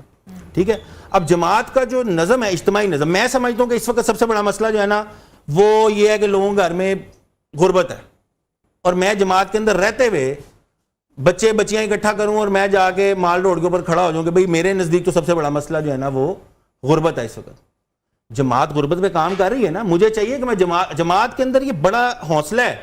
سراج الحق صاحب کو یہاں تک ایک بندے نے کہہ دیا کہ آپ کے اولیے کی وجہ سے ووٹ نہیں ملے. کسی پارٹی میں یہ ہے حوصلہ, پارٹی لیڈر کھڑا ہو کے سامنے اتنی کسی کی بات سن لے. عمران خان کے ساتھ یوں نکو بان کے کھڑے ہوتے ہیں, 3 مہینے ایم این اے سے ملاقات کر سکتے ہیں. نواز شریف کی ملاقات کا ریٹ 2 کروڑ پہ ہے. مطلب اتنی حوصلہ ہے ہمارے اندر. اچھا اس جماعت کا نظم و ضبط یہ ہے کہ اس کو جو حماس کہہ رہی ہے وہ کرے گا, یا ایک بندہ اٹھے. سپورٹ ہم نے کیا ہے اپنے طور پر, جو لوگ ہیں کسی کو نہیں روکا. میں آن ریکارڈ کہہ رہا ہوں, روزے سے ہوں, حلفن کہہ رہا ہوں. میں جمعیت کے لڑکوں کو جانتا ہوں جو روز جا کے دھرنے میں وہاں بیٹھے ہوتے تھے. لوگ گئے ہیں, لوگوں نے سپورٹ کیا ہے, لیکن ایک اجتماعی نظام ہے. اس نظام کے اندر یہ نہیں ہو سکتا کہ وجاہت صاحب اٹھیں اور کہیں کہ میں یہاں پہ آ کے بیٹھ گیا ہوں, جماعت اسلامی آئے یہاں پہ آ کے میرے پاس بیٹھ جائے. یہ نہیں ہوتا, نہ یہ ہوگا. یہ ڈیزاسٹر ہے. اس طرح تو جماعتیں چلتی نہیں ہیں. وہاں سے مولانا ہدایت الرحمان اٹھے کہ جی میں گوادر جو ہے نا فلسطین واسطے بہ گیا ہوں, جماعت اسلامی آتے آ جائے. یار یہ ہوتا ہے پارٹیز کے اندر. جماعت اسلامی کے اندر ایک ڈسپلن ہے. اتنا کلوز رابطہ میں بار بار کلیم کر رہا ہوں کہ حماس کا جماعت اسلامی کی قیادت کے علاوہ کسی کے ساتھ ہے تو پوری دنیا میں مجھے بتائیں. ایک وہاں سے ہمیں مطالبہ آ رہا ہے جو جنگ لڑ رہا ہے. ہم تو یہاں باتیں کر رہے ہیں نا, جو وہاں پہ یحییٰ سنور کہہ رہے ہیں, ہم اس کی بات کرتے ہیں نا. وہ کہہ رہے ہیں کہ ہمیں یہ چاہیے, آپ اسلام آباد ایمبیسی روڈ کے اوپر آپ ہمیں بڑا مجمع, وہ وہاں سے مطالبہ, وہاں سے وہ کہہ رہے ہیں کہ ہمیں اس وقت خیمے چاہیے. جب وہ کھلا بارڈرز وہ تھوڑی دیر کے لیے سیز فائر, انہوں نے ہمیں وہ میٹنگ ہوئی, اس میں نے بتایا کہ فوری طور پہ جتنے جہاں سے ملے وہ کیمپس اٹھائیں. ہمیں ایک وہاں سے جو وہاں کے لوگ مطالبہ کریں وہ کریں, یا ایک بندہ اٹھ کر کہے گا جی میں مال روڈ بیٹھ گیا ساری جماعت اسلامی آ جائے. تو یہ ڈسپلن پارٹیز کے اندر نہیں ہوتا. اب غور سے سنیے گا, اس کو میں میڈیوکریٹی کہہ رہا ہوں. اب میڈیوکریٹی کی ڈیفینیشن اور اس کی امپلیکیشن سمجھیں. کیمرہ کون سا ہے جو میں نے اس کو دیکھنا ہے, یہ تمام بچوں کو, اسپیشلی جمعیت کے بچوں کو. کالر جب لینا ہوگا ہمارے ساتھ بتا دیجیے گا. جی اللہ عز و جل کی کتاب کیا کہہ رہی ہے, ہمیں صرف یہ ماننا ہے. یحییٰ سنوار کیا کہہ رہے ہیں, ہم نے یہ نہیں ماننا. یہ یاد رکھیے گا, ہم مودودی صاحب قرآن کے فالوور ہیں, فلسطین کے فالوور نہیں, حماس کے فالوور نہیں. ہم مجھے فلسطینی ہو یا سوڈانی ہو, ایون نان مسلم ہو, جب قرآن نے کوئی حکم دے دیا ہو تو قرآن جو بتائے گا وہ کریں گے. ہمارے پاس پارلیمنٹ ہاؤس اور گوادر میں فرق یہ تھا کہ گوادر میں کوئی بندہ کھڑا ہو جائے وہ کرے, اور ڈی چوک میں کوئی بندہ کھڑا کوئی بندہ جماعت کر دے, اس میں زمین آسمان کا فرق ہوتا ہے. اب ہمیرا ہماری بہن وہاں کھڑی ہوئی تھی, اس کو چینل کرنے کے لیے میں نے قرآن کی آیت پوری کروانی تھی. یحییٰ سنوار کی ڈیمانڈ کیا تھی, ہمیں خیمے دے دیں اب یہ کرنے, کیونکہ اس کو پتا تھا کہ یار آپ لوگ پولیٹیکلی پاور میں ہیں ہی نہیں, آپ آرمی نہیں دے سکتے, آپ ٹاما ہاکس نہیں دے سکتے, آپ نیوکس نہیں دے سکتے, آپ F-16 نہیں دے سکتے, آپ خیمے دے سکتے ہیں. یہ میڈیوکریٹی ہے. ہم دے سکتے ہیں یہ سب چیزیں سر, مسئلہ ہے ہم اس پاور کو, اس ٹینٹوے کو دباتے ہی نہیں, جو کہ عمران خان, نواز شریف اور پیپل پارٹی دبا دیتی ہے آ کے. اسلامی جماعت اسلامی نہیں دباتی, اور کیوں دبائے گی؟ کیونکہ وہ اسی سٹینڈرڈ کو سٹینسل بنا کے بیٹھ گئی ہے جو نواز شریف عمران خان اور زرداری نے سیٹ کر دیے ہیں, جو بھٹو نے سیٹ کیے ہیں, ایوب خان نے سیٹ کیے ہیں, کہ جو عوام کا سٹیٹس کو ہے وہ الٹیمیٹ سٹینسل ہے. الٹیمیٹ سٹینسل اللہ کی کتاب ہے. ہمیں یہاں سے بیٹھ کے یا سنوار کو کہنا چاہیے تھا کہ بیٹا سائڈ پہ ہو جا, کیونکہ یہاں سے بم تیار کرنے کے لگے ہیں. ہم تجھے خیمے چاہیے, ہم تجھے تل اویو کے اندر گھر دینے لگے ہیں. ابھی تل اویو سپارٹ کرنے کی پلاننگ کر رہے ہیں ہم ادھر. So we are going to give you campus, کوئی شک ہی نہیں. مگر حماس کہہ دینے کا مطلب پی ایچ ڈی ان اسلام نہیں ہو رہا تھا. ہم مودودی صاحب کے فالوور تھے, ہم نے قرآن ڈائریکٹ سیکھا ہوا تھا, ہمیں پتا تھا اللہ کا ڈائریکٹ حکم ہے. اللہ کے نبی صلی اللہ علیہ وسلم اس موقع کے اوپر کیا کر سکتے تھے. اب جتنی بھی باتیں ہیں جو جبران آپ نے کی ہیں, آپ نے صحیح کہا, we agree to disagree because you are playing this card of مصلحت, کہ اس موقع پہ اتنے سے زیادہ کچھ نہیں ہو سکتا تھا. اور قرآن تو یہ کہہ ہی نہیں رہا اتنے پہ یا کتنے پہ, قرآن کہہ رہا ہے یا یس یا نو. قرآن نے کہا ہے کہ فلسطین کو بچانے کے لیے آرمی بھیجو. قرآن نے کہا ہے حماس کا کہے نا خیمے بھیجو, تو ان سے کہو اب خیمے تو دیں گے ہی دیں گے, ہمیں آرمی کی اپرچونٹی مل گئی ہے. ہماری بچی اس وقت ڈی چوک پہ خود ہی پہنچ گئی ہے. We are gonna channel that into and pass the bill, کہ اس وقت ہمارا چیف آف آرمی اسٹاف بھی کہ یار ڈونلڈ ٹرمپ کے سامنے مجھے دانت مل گئے ہیں ٹو نیگوشیٹ, کہ بھائی ہماری پبلک مینڈیٹ ہمارے پاس ہے. ہمیں بچیاں جماعت اسلامی کی بچیاں ٹینکوں کے سامنے کھڑی ہوئی ہیں, روڈوں کے سامنے کھڑی ہوئی ہیں کہ یا تو میزائل فائر کر, نہیں تو اگلی دفعہ کوئی ووٹ نہیں ڈلے گا ادھر. یہ والا mandate chief of army staff کو بھی چاہیے تھا, اور پرائم منسٹر پریزیڈنٹ کو بھی چاہیے تھا, جا کے ڈونلڈ ٹرمپ کے پیر کی بجائے سر پہ جا کے پکڑتے کہ بھائی دیکھ ترکی نے یہ کیا نا. سن لیں ترکی کے ساتھ یہ سیم سچویشن ہوئی تھی, اور انہوں نے جا کے جارج بش کو وار آن ٹیرر میں پکڑ لیا تھا, اور جارج بش نے پھر $40 بلین دیے تھے اس کو مشرف کے ٹائم پہ. کیوں؟ جب پبلک مینڈیٹ آپ کے ساتھ ہوتا ہے. میں وہ کیوں کہہ رہا ہوں ہمیرا کی اپرچونٹی تھی, ہمیرا کی اپرچونٹی تھی ڈی چوک کے اوپر پبلک مینڈیٹ کی تھی. فضل الرحمان پٹتا رہ گیا کہ مجھے پشاور موڑ سے ہٹا کے ڈی چوک کو عمران خان نے آنے دیا تھا. پشاور موڑ پہ بلاک کر کے کہا جلسے کر, جتنے ڈانس ڈرامے کرنے ہیں تم کرو ادھر, ہم میڈیا بھی بھیجیں گے, جیو بھی بھیجیں گے, AR بھی بھیجیں گے. خود اپنی دفعہ وہ ڈی چوک پہ بیٹھا ہوا تھا. آپ کو یہ اپرچونٹی ہمیرا کی طرف سے ملی تھی. مجھے پولیس والے نے ڈی چوک پہ دھکے دے کے سائڈ پہ پھینکا, دوسرا پولیس والے میرے اوپر چڑھ گیا. ان دونوں کو مجھے مین ہینڈل کرنا پڑا. میں ٹی وی پہ بتا رہا ہوں کہ تم ہوتے کون ہو, ایک پاکستانی سٹیزن مسلمان کو اپنے ہی ملک میں بغیر کسی بیریکیڈ کے اندر نہیں جانے دے رہے ہو. یہ اتنی بڑی اپرچونٹی کے کوریڈورز ہوتے ہیں جو کہ چینل کرنے پڑتے ہیں. آپ سیاستدان ہیں سر, میں آپ کو تو نہیں سمجھاؤں گا. مسئلہ یہ آپ کہہ رہے ہیں پاکستان کے سٹینڈرڈز کے اوپر ہم پاس ہو گئے, اور اسلام کے سٹینڈرڈ ہیں سر, فلسطین کے سٹینڈرڈز نہیں اور پاکستان کے سٹینڈرڈز نہیں سر, صرف قرآن کے سٹینڈرڈز. بالکل دیکھیں ایک کالر ساتھ ہے, وہ لے لیں. اگر اس کا اصل میں جواب دے دیں, آپ جواب دیں. یہ جو بات ہے نا کہ قرآن کا سٹینڈرڈ, تو آپ کو کیا لگتا ہے کہ یحییٰ سنوار, اب یہ میڈیا پہ سب نے سنا بھی ہے, وہ میڈوکریٹی کا شکار تھا. تو اب یہ لوگ خود فیصلہ کریں کہ جس نے اپنی پوری زندگی اس کاز کے لیے کہ جو قرآن کا کاز ہے, جو اللہ اور اس کے رسول کا حکم ہے, جو تفہیم القرآن کا میسج ہے.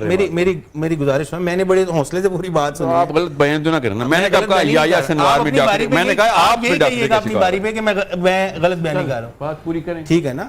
تو یحییٰ سنوار کا وہاں سے مطالبہ کرنا میڈوکریٹی ہے. دیکھیں جو جہاد کا کانسیپٹ ہے نا, اس کو سمجھنے کی ضرورت ہے. مولانا مودودی نے بہت ساری تصانیف لکھی, انہوں نے الجہاد فی الاسلام بھی لکھی ہے. اس میں انہوں نے, اب آپ مجھے یہ بتائیں کہ یہاں پہ جب امریکہ آیا تھا افغانستان میں, تو کیا آپ اور میں بندوق اٹھائیں اور افغانستان جا کے لڑائی شروع کر دیں؟ کشمیر کے اندر انڈیا جو ہے وہ برسر پیکار ہے, وہ آکیوپائڈ ہے, ہم یہاں سے جائیں جا کے گولیاں چلانی شروع کر دیں؟ نہیں. مولانا مودودی نے یہ لکھا ہے, یہ بار بار ہم اس پہ اسٹڈی سرکل کرتے ہیں, کہ وہ تحریک ہوتی ہے انڈیجنس. آپ وہاں کی تحریک سے ہٹ کر اگر کچھ کرتے ہیں وہ فساد ہے. جو وہاں پہ گراؤنڈ پہ کھڑا ہے, جس کے بچے کٹ رہے ہیں, میرا بھائی نہیں ہے, اس کا بھائی ہے, اس کا خاندان کٹا ہے, وہ ڈیسائیڈ کرے گا کہ یہاں پہ اسٹریٹجی کیا ہوگی. یہاں پہ بیٹھ کے ہم مطلب جذباتی خطاب کر دیں, آپ کر دیں, لیکن وہاں کی انڈیجنس تحریک حزب المجاہدین کیوں کامیاب تھی؟ باقی جتنی کشمیر کی جہادی تنظیمیں وہ فیل کیوں ہوئی ہیں؟ کیونکہ حزب المجاہدین انڈیجنس وہاں کے لوکل لوگوں کی تنظیم ہے. یہاں سے اگر کوئی فرد گیا جہاد کرنے, وہ جا کے تڑ گولیاں نہیں چلا رہا, وہ حزب المجاہدین کے پاس جائے گا, یا کوئی اور آرگنائزیشن ہوگی اس کے پاس جا کے کہے گا کہ جی میں جہاد کے لیے آیا ہوں, بتائیں کیا حکم ہے. اب وہ کہے کہ بھئی یہ ڈاکٹرائن تو حزب المجاہدین کی قرآن کی نہیں ہے, تو یہ آپ ان کی ڈاکٹرائن سے اختلاف ضرور کر سکتے ہیں, لیکن کبھی بھی جہاد اس طرح نہیں ہوتا کہ یہاں سے اٹھیں اور لیبیا جا کے تڑ شروع کر دیں. انڈیجنس تحریک ہوتی ہے جس کو آپ نے سپورٹ کرنا ہوتا ہے, اور وہاں سے بہتر کسی کو نہیں پتا کہ وہاں کے حالات کیا تقاضے. میں یہاں پہ حماس کی قیادت سے ملوں, ہمارے اسی طرح جذباتی دوستوں نے کہا جی آپ بتائیں میں جانا چاہتا ہوں.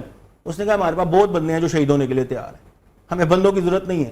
وہ بتائیں گے کہ ہمیں کیا چاہیے. ہم یہاں بیٹھ کے فیصلہ کر رہے ہیں کہ کیا ہونا چاہیے. دوسری بات, میں اپنی بات کو کنکلوڈ کر رہا ہوں, میں پھر ریپیٹ کرتا ہوں کہ بالکل کاز تھا, لیکن جماعت کے ڈسپلن میں یہ نہیں ہو سکتا کہ کوئی فرد اٹھے اور وہ کسی چوک پر بیٹھ جائے, وہ ڈی چوک ہو یا پی چوک ہو, وہ نہیں بیٹھ سکتا. وہ جماعت اسلامی کو کہے گا کہ آؤ ڈی چوک بیٹھو. شرائعت کا نظام ہے میننگ فل کنسلٹیشن. میننگ فل کنسلٹیشن کسے کہتے ہیں؟ جہاں آپ کی رائے کی وقت ہوتی ہے. یہ نہیں ہے کہ امیر صاحب کچھ طے کر کے ہیں, انہوں نے کہا جی ایسے ہوگا اور ایسے نہیں ہوگا. نو, میننگ فل کنسلٹیشن شورا کے اندر ہی ہوتی ہے کہ کثرت رائے سے آپ لوگوں کے فیصلے کرتے ہیں کہ وہ نظام کیسے چلے. اچھا آپس کی بات ہے ساحل بھائی, ابھی کچن پہ بھی آپس کی بات نہیں. اچھا نہیں, کالر کو پاز کالر رہنے دیں, ابھی کالر رہنے دیں, لیکن صاحب میری بھی بات ایڈ کر لینا پلیز, دے دیجیے. آپ مجھے سوال کریں سر, بات میں سوال کر رہا ہوں نا, سوال کر رہا ہوں. یہ جن کی ہم بات کر رہے ہیں, مشتاق صاحب کا بھی اینڈ پھر کہاں پہ جا کے نکلا؟ ایک بالکل دوسری سائڈ پہ چلے گئے. مشتاق صاحب میرا سٹینسل نہیں ہے سر, قرآن میرا سٹینسل ہے. اور سمجھیں, ٹھیک, اب میری بات سنیے گا پوری. یحییٰ سنوار کو میں نے میڈیوکریٹی کے سٹینڈرڈز کے اوپر نہیں کہا, وہ بیچارہ مجبور تھا, اس کے پاس کچھ بھی نہیں تھا, وہ فلسطینی ہے, اس نے آپ سے پاکستان سے خیمے مانگے ہیں, ہمیں شرم آنی چاہیے تھی. آپ یہ کہہ رہے ہیں کہ اس کو ٹام ہاکس, اس کو نیوکس اور اس کو F-16 کی ضرورت نہیں, خیموں کی ضرورت نہیں, اس کو ضرورت F-16 ہی کی تھی. اس کو میری باری بات سنیں, سیز فائر یا بھاڑ میں میری طرح سے, میں تو چاہ ہی نہیں رہا تھا سیز فائر ہو. ہم سب کو پتا ہے کہ اسرائیل نے کوئی انڈیجنس تحریک کر کے نہیں فلسطین کو پکڑا ہوا, اپنے بم اور ٹینکوں اور توپوں اور جہازوں سے پکڑا ہوا, امریکہ کے اپاچی سے پکڑا ہوا ہے. آپ یہاں پہ وہ والی ٹیکنیکس اور والے ٹیکٹیکل اپروچ نہیں لگا سکتے کہ جو اس وقت فلسطین کا بولیں, اس وقت اسلام بولیں. اسرائیل نے جو کام کیا ہے ہم نے وہی کام کرنا ہے. اور یہ صرف اسرائیل کی بات نہیں ہو رہی, امریکہ میں نے 18 ملکوں میں اس طریقے سے انفلٹریشن کر کے پکڑا ہوا ہے. یہ پہلی دفعہ نہیں ہوا ہسٹری آف ہیومن بینگز میں, اور ہمارے سامنے یہ سب کچھ کر دیا انہوں نے. 11 دنوں کے اندر پوری کی پوری شہر انہوں نے سپاٹ کر دیا, اور ہم کہہ رہے ہیں نہیں ہم انڈیجنس بچوں کے اندر دعوت کے ساتھ, اور انہوں نے کہا ہمیں لوگ نہیں چاہیے, ہمیں شہید آنے والے لوگ پہلے ہی بہت ہیں, ہمیں بھی پتا ہے. میں کب کہہ رہا ہوں یہاں سے بندے بھیجنے تھے, ہم نے یہاں سے بم بھیجنے, ہم نے یہاں سے جہاز بھیجنے. دنیا میں کوئی بھی بندہ اس وقت اس بات کو ریفیوٹ نہیں کر سکتا کہ اسرائیل کو بام کرنا ضروری ہے. اس کا صرف علاج یہی ہے, وہ بام کر رہے ہیں مسلمانوں کو, دیٹس دی اونلی سولوشن. اور کوئی آرمی آ کے ہی اس کو بام کرے گی, اور اللہ نے آرمی کو حکم دیا ہے کہ آرمی بھیجو گے تم. جب بھی اس طرح کا واقعہ ہوگا, کسی بستی میں کوئی ظلم ہو رہا ہوگا, تو ظالم کو قتل کرنے. یہ اسلام کا سٹینڈرڈ ہے سر. اس وقت جی ٹھیک ہے, بات پوری کر لوں. جی آپ کریں. جب آپ کی جماعت کا منشور ہے کہ سر ہم اسٹریٹجکلی چلیں گے, ایک بندہ اٹھ کے جا کے ڈی چوک پہ کھڑا ہو جائے تو وہ جماعت کو ریپرزینٹ نہیں کرتا. میں کب کہہ رہا ہوں ہمارا جماعت اسلامی کی ہیں, میں کہہ رہا ہوں ہوں گی. یہ واقعہ انہوں نے فلسطین کی جو واک کی تھی, جماعت کے نام پہ نہیں کی تھی, انہوں نے as a person, as a human Muslim woman کی تھی کہ بھائی ہم نہیں برداشت کر سک رہے ہو. بالکل ٹھیک. سو میں آپ سے کہہ رہا ہوں, کوئی یار جماعت اسلامی کی نہ ہو, کسی پارٹی کی نہ ہو, پیپل پارٹی کی لڑکی کھڑی ہو, اپرچونٹی اسلامک تھی. اپرچونٹی یہ تھی کہ پارلیمنٹ ہاؤس کو پریس کرنے کی اپرچونٹی ہمیں مل گئی ہے. یہ پہلی دفعہ استعمال ہوا. ڈی چوک کو تو کہتے ہی ہم پریشر زون ہے, وہ تو آتے ہی بل پاس کروانے کی جگہ ہے وہ خالی. سو وہاں سے گاڑیاں کم پاس ہوتی ہیں اور بل زیادہ پاس ہوتے ہیں عام عوام کے. کر دیجیے گا. میں کیوں میڈیوکریٹی کہہ رہا ہوں سر, آپ کبھی بھی یہ سوچیں کہ میں یہ سوچ رہا ہوں کہ جو جماعت اسلامی نے کر دیا یا مودودی نے لکھ دیا تو وہ پتھر پہ لکیر ہے. بھائی میرے اللہ کی کتاب جو کہے گی وہ پتھر پہ لکیر ہے. آپ کے جماعت کا جو بھی مسئلہ ہو, یحییٰ سنوار جو بھی کہتا ہو, ہمیں as human beings, as thinking human beings ہمیں پتہ ہونا چاہیے کہ اسرائیل کے خلاف کیا کام کر سکتے ہیں ہم, اور اسرائیل کا یہ پورا کا پورا ناسور ختم کرنے کی اسٹریٹجی کس کے پاس, پوٹینشیل کس کے پاس ہے. وہ پاکستان آرمی کے پاس ہے, ہم استعمال ہی نہیں کر رہے. ہم کیوں استعمال نہیں کر رہے؟ کیونکہ ہم سٹیٹس کو کے اندر انڈیجنس اور man to man, word of mouth, Kashmir, مطلب کشمیر کا حل کس کو نہیں پتا کہ انڈیا کا گلا وہاں سے ٹیٹوا دبا دینے کو کشمیر کا حل ہے. اصل میں وہ جتنا مرضی آپ اس کو پولیٹیکل رنگ دیں, اصل میں اس کا حل یہی ہے کہ پاکستان اور انڈیا ایک دفعہ فیصلہ کر لیں کہ کس کا ہے کشمیر. مگر میں کشمیر کی طرف اس لیے جاتا ہوں کیونکہ کشمیر کی لوکل پاپولیشن اس وقت انہوں نے جس طریقے سے کمپلیکس ایکویشن میں ڈال دیا. اسرائیل نے فلسطین نے ایسے نہیں کیا. سن لیں سر, ٹائم کم ہے. اب سر بے شک ٹائم کم ہو, یہ ایک بات پوری کر لیں. ٹائم کم ہے سر. جہاں پہ نا جب بھی علماء کرام لمبی تمہیدی والے لیکچر دے رہے ہوتے ہیں, میں اس وقت اس لیے سن رہا ہوتا ہوں کہ مجھے پتا ہے ان کی ٹریننگ ایسی ہوئی ہے. میں چھوٹے جملے کرنے کا عادی ہوں, آج اس لیے بتا رہا ہوں, یہ ضروری بات ہے. جی پلیز آپ کریں. ملٹی آرگن فیلئر کشمیر کا, ایسٹ ٹیمور کا, ایون وینیزویلا کا, ساؤتھ افریقہ کا پرابلم فلسطین والا پرابلم نہیں ہے. فلسطین کے پرابلم کا نام ہے نیتن یاہو. وہ اپنی وار کرائم کو چھپانے, اپنی پھانسی کے پھندے سے بچنے کے لیے بار بار بہانے ڈھونڈ رہا ہے مسلمان مارنے کے, تاکہ وہ اس سینٹیمنٹ کو یوز کر کے اپنی جان بچا سکے, اپنی کرسی بچا سکے. That's the only thing that's playing. آپ کو یہودی لابی کی مکینکس امریکہ میں پتہ ہی نہیں اس کا مطلب ہے, اور یہی میڈیوکریٹی ہے. کخ نہیں پتا پاکستانی پولیٹیشین کو کہ چک شومر کرتا کیا ہے, اس کا لنک کیا ہے نیتنیاہو کے ساتھ, اور پاکستان میں اس کا کہاں سے نسلہ گرتا ہے آ کے. This was easily dismantleable by just pointing out missiles towards Tel Aviv کہ بھیا اگلی بات ہوگی تو اس بارے میں ہوگی کہ میزائل کا رخ پیچھے کروں یا میزائل چلا دوں. آپشن نمبر 3 کوئی نہیں ہے, مگر ہم آرمی پہ پریشر نہیں ڈال سکتے. آرمی میں کیوں نہیں پریشر ڈال سکتے؟ اسٹریٹ پاور نہیں کریٹ کر سکتے. اسٹریٹ پاور کا موقع ملتا ہے اس کو پیچھے کر دیتے ہیں. کہ یہ ہمارا جماعت کا مجلس شورا نے بتایا کہ ہمارا از ناٹ ورتھ اٹ. بڑا بریفلی جواب دیا. بریک لیتے ہیں, بریک کے بعد پھر یہاں سے جواب دیں گے. بریفلی کا مطلب بائی دا وے الٹ ہوتا ہے, بریفلی ہوتا ہے چھوٹا. پیغام رمضان میں آپ کو ایک بار پھر سے خوش آمدید کہتے ہیں. ہمارے تلوں کے کچن میں پکوان جو ہے تیار ہو گئے, دسترخوان تقریباً سج گیا ہے. فاطمہ ہمیں بتائیں گی کہ کیا کیا آج دسترخوان میں. جی فاطمہ. ہاں جی, تقریباً جو ہے نا وہ ہماری افطار کی تیاری مکمل ہے. آج ہم نے جو ہے نا وہ تولو کے ریپس بنائے ہیں, وہ میں نے آلریڈی آپ کے ساتھ شیئر کر لی ہے اس کی ریسیپی. اس کے ساتھ ہمارے پاس ڈرنک میں ہے آج کرشی جامع شیری. اس کا جو ہے نا وہ ڈرنک ریڈی کریں گے ہم. اس میں نے ایڈ کیا ہے 1 کپ چیا سیڈس, 1 کپ کوکونٹ پاؤڈر, اور اس کے ساتھ ساتھ جو ہے نا وہ میں نے ایڈ کیا ہے اسٹرابیری کا 1 ٹیبل اسپون آف سرپ, اور اس کے ساتھ 2 ٹیبل اسپون الائچی کا جو ہے نا اس کے اندر جائے گا. اور اس میں پنچ آف آپ ایڈ کر سکتے ہیں جنجر کا آپ جو ہے نا وہ پاؤڈر ایڈ کریں گے. ٹھیک ہے, تو یہ ڈرنک یہ ہو گئی ہماری. اور اس کے ساتھ ساتھ جو ہے وہ ہم نے کھانے میں ریڈی کیے ہیں کنور کے نوڈلز. جیسے کہ آپ لوگ جانتے ہیں کنور نے انٹروڈیوس کروائی ہے اپنی نئی اپلیکیشن, جو کہ جو ہے نا وہ آپ کے پاس اگر آپ کے پاس 3 سے 4 انگریڈینٹس پڑے ہوئے ہیں اور آپ کو نہیں پتا کہ آپ کو کیا پکانا ہے, تو you just have to go to the application. آپ نے ایک پکچر کلک کرنی ہے اور اس کے بعد جو ہے نا کنور اے آئی آپ کو جو ہے وہ ساری ریسیپی بتائے گا. تو آج کی جو ریسیپی ہم نے ریڈی کی ہے نا کنور اے آئی کے ساتھ کی ہے, اور میرے پاس کچھ انگریڈینٹس تھے تو اس کو جو ہے نا وہ ہم نے نوڈلز بنائے. نوڈلز میں نے لیے ہیں چٹپٹا اور چٹخارا, اور اس کو جو ہے نا وہ سمپلی 2 to 3 منٹس کے لیے آپ بوائل کرتے ہیں. اس کے بعد جو ہے وہ میں نے چکن منس لیا ہے, اس کے اندر جنجر گارلک پیسٹ ایڈ کیا, اس کو تھوڑا سا بھون کے اس میں بلیک پیپر, سالٹ اور سوکھا دھنیا ہم نے ایڈ کیا, اور اس کے بعد جو ہے نا وہ نوڈلز ایڈ کر دیے, اور اس کے ساتھ ایڈ کیا ہم نے کریم اور چیز. تو یہ ہمارے نوڈلز ریڈی ہیں اور ڈرنک ریڈی ہے. سبروسو کے جو ہے نا وہ ہمارے پاس چکن اسٹرپس ہیں جو کہ یہ فرائی ہو رہے ہیں. ودن 3 to 4 منٹس جو ہے نا وہ یہ ریڈی ہو جائیں گے. اور اس کے علاوہ ہمارے پاس ایک ڈرنک ہے, وہ جو ہے نا پھر ہم آپ کو لاسٹ میں ڈیفینیٹلی. فاطمہ آپ اپنا پورا دسترخوان مینیو جو آپ نے تیار کیا ہے اس کو آپ لے آؤٹ کریں, ڈش آؤٹ کریں. Welcome back to you. تو ویوز آج جو ہمارے پاس جو مہمان خاص ہیں وہ 30 سال سے جو ہیں وہ شوکت خانم cancer memorial hospital research centre سے وابستہ ہیں. اب وہ لاہور اور پشاور پاکستان میں شوکت خانم memorial cancer hospital research centre کے چیف میڈیکل آفیسر ہیں, اور گیسٹرونٹرولوجی اور میدے کے نظام و ہضم کی بیماریاں ہوں, انٹرنل میڈیسن ہو, انہوں نے برطانیہ سے ڈگری حاصل کی ہے, اور یہاں وہ سرو بھی کر رہے ہیں. اور شوکت خانم ہاسپٹل آپ کو سب پتہ ہے کہ کینسر ریسرچ ہاسپٹل ہے, جہاں ہزاروں کی تعداد میں جو مریض ہیں وہ اپنا علاج کراتے ہیں اور اس کے ساتھ ساتھ صحتیاب بھی ہوتے ہیں. اور ہمارے ساتھ موجود ہیں ڈاکٹر عاصم یوسف, چیف میڈیکل آفیسر شوکت خانم میموریل کینسر ہاسپٹل. جی کو ویلکم کرتی ہوں. السلام علیکم سر. سر کیسے ہیں آپ؟ سر کینسر کو کہا جاتا ہے جان لیوا بیماری ہے, اس نوشن کو ہم آج یہ کہہ سکتے ہیں کہ جان لیوا نہیں ہے؟ جی, اکثر کیسز میں زیادہ تر کیسز میں کینسر کا مکمل علاج ممکن ہے اگر وہ ارلی سٹیج میں ڈائگنوز ہو جائے تو. اور ہم نے بھی ایمفسائز ہمیشہ یہی کیا ہے کہ ارلی ڈیٹیکشن اور ارلی ڈائگنوسس بہت ضروری ہے. ارلی سٹیجز میں زیادہ تر کینسرز جو ہیں ان کا علاج ہو سکتا ہے. اچھا سر, یہ بتائیے گا کہ نو ڈاؤٹ کہ ایک ٹریڈ مارک کی حیثیت رکھتا ہے شوکت خانم ہاسپٹل, غریب آدمی بھی عام آدمی بھی یہاں سے علاج کرواتا ہے. سر آپ کوانٹٹی کے ساتھ کوالٹی کو کیسے میٹ کرتے ہیں؟ یہ بہت بڑا چیلنج ہوتا ہے اس کاسٹ کو لے کر, پھر اس انٹرنیشنل سٹینڈرڈس کو لے کر میٹ کرنا, اس کو کیسے میک شور کرتے ہیں؟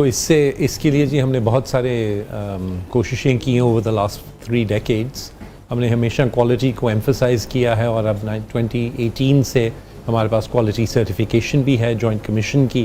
ہمارے تمام جو فیسلٹیز ہیں پاکستان میں وہ جوائنٹ کمیشن سے ریکگنائزڈ ہیں. یہ ایک US کا ادارہ ہے جو آڈٹ کرتا ہے ہاسپٹلس کا اوورسیز اور سرٹیفائی کرتا ہے کہ وہ US اسٹینڈرڈس پہ ہی آپریٹ کر رہے ہیں. تو ہم پاکستان کی واحد آرگنائزیشن ہے ہیلتھ کیئر میں جس کے پاس JCI انٹرپرائز ایکریڈیٹیشن ہے, جس میں تمام فیسلٹیز کو انہوں نے ریویو. دوسرا سر پھر یہ بھی بتائیے گا کہ یہ بہت ایک اہم کوسچن ہے ہمارے ویورس, نو ڈاؤٹ بہت بڑی تعداد میں کینسر کو لے کے پاکستان میں آئی تھنک شوکت خانم سے بڑھ کر کوئی ایسا ہاسپٹل نہیں ہے جو اپنی سروسز دے رہا ہے. سر ایک عام آدمی جس کے پاس وسائل نہیں ہیں, ریسورسز نہیں ہیں, اس کا کیا پیرامیٹر ہے کہ وہ کس طریقے سے جا کے اپنے آپ کو وہاں پر جا کے اپنا مفت علاج کروا سکتا ہے؟ سو ہمارے لاہور, پشاور اور کراچی میں واک ان کلینکس ہیں. کراچی میں 2 ہیں, لاہور میں 1 ہے, پشاور میں 1 ہے. ان کلینکس میں کوئی بھی مریض جن کو تشخیص ہوئی بھی ہو کہ کینسر ہے یا جن کو شک ہو کہ ان کو کینسر ہے, وہ فری آ کے ہمارے ڈاکٹر سے چیک کروا سکتے ہیں. جتنے ٹیسٹ ہو چکے ہوتے ہیں وہ ہم ریویو کرتے ہیں. اگر واقعی کینسر ہے اور ایسی سٹیج پہ ہے جس کی ہم مدد کر سکتے ہیں تو وہاں سے ہم ایکسیپٹ کرتے ہیں پیشنٹس کو. پچھلے سال 2025 میں ہم نے لاہور اور پشاور میں ملا کے 14,500 نئے کینسر پیشنٹس ایکسیپٹ کیے ٹریٹمنٹ کے لیے, اور اس کے علاوہ تقریباً 35,000 مریض ایسے ہوتے ہیں جن کا ایکٹیو ٹریٹمنٹ ہو چکا ہوتا ہے لیکن وہ فالو اپ میں ہوتے ہیں, 5 سال تک وہ آتے رہتے ہیں, ٹیسٹس ہوتے ہیں. تو کسی بھی وقت تقریباً 50,000 مریض ہمارے پاس ہوتے ہیں انڈر ٹریٹمنٹ. اسی لیے ہم اب تیسرا ہسپتال کراچی میں بنا رہے ہیں جو کہ ہمارا سب سے بڑا ہسپتال ہوگا. وہ انشاءاللہ اس سال دسمبر میں کھل جائے گا. وہاں پہ بھی 75% سے زیادہ فری علاج کیا جائے گا مریضوں کا, اور اس جب وہ کھل جائے گا اور فلی فنکشنل ہوگا تو ہماری انٹیک تقریباً ڈبل ہو جائے گی. کون کون سے جو کینسر کے جو شعبوں سے ڈفرینٹ ڈپارٹمنٹس جو ہے وہ انٹروڈیوس کرائے گئے ہیں, اور کوئی نیا جو کینسر کا علاج ہے وہ کوئی آپ لوگوں نے انٹروڈیوس کرایا ہے ریسنٹلی؟ جی, سو ہمارے پاس تمام ڈائگنوسٹک اور ٹریٹمنٹ فیسلٹیز ہیں ایک چھت کے نیچے, لاہور میں بھی, پشاور میں بھی. تمام جو موڈیلٹیز ہیں کینسر ٹریٹمنٹ کی, چاہے وہ کیموتھراپی دوائیوں سے ہو یا بجلی کی شعاؤں سے ہو یا جراحی سرجری سے ہو. ابھی بالکل ریسنٹلی انفیکٹ آج ہم نے وہ کانٹریکٹ سائن کیا ہے, ہم اپنے سارے ہاسپٹلز میں روبوٹک سرجری شروع کرا رہے ہیں. تو انشاءاللہ 3 سے 4 مہینے میں روبوٹک سرجری شروع ہو جائے گی. ہم پہلا کینسر ہاسپٹل ہوں گے جہاں پہ وہ فیسلٹی اویلیبل ہوگی. لیٹسٹ ریڈیشن ٹریٹمنٹ فیسلٹیز ہیں ہمارے پاس, بجلی کی شعاؤں سے جو علاج ہوتا ہے, اور یہی تمام نئی فیسلٹیز اور لیٹسٹ ٹیکنالوجی ہم کراچی کے لیے بھی انٹروڈیوس کر رہے ہیں. اچھا سر, دوسرا یہ بھی بتائیے گا کہ جیسے ایک لاہور میں یہ آپ کا ہاسپٹل ہے, تو کوئی آپ کا پیرامیٹر ہے اگر کوئی بندہ کسی اور پروونس سے آتا ہے ٹریٹمنٹ کروانے, تو کیسے ڈویژن کیسے ہے کہ برڈن سارا ایک ہاسپٹل پہ نہ پڑے؟ اس کے لیے کوئی آپ کی کوئی میکینزم ہے اس کو لے کر؟ جی بالکل. سو پہلی بات یہ کہ ہم کسی کو بھی روکتے نہیں بیسڈ آن ایتھنیسٹی پہ یا مذہب پہ یا نیشنلٹی پہ یا کسی چیز پہ بھی. ہم صرف کینسر سٹیج اور diagnosis but as a managerial issues کے. جی, سو ہم نے دیکھا کہ تقریباً 30% مریض جو لاہور میں آتے تھے وہ KPK اور افغانستان سے آتے تھے. اسی لیے ہم نے دوسرا ہسپتال پشاور میں کھولا کہ ان مریضوں کو آسانی ہو, ان کے گھر کے قریب ہاسپٹل ہو, آسانی آنا جانا آسان ہو.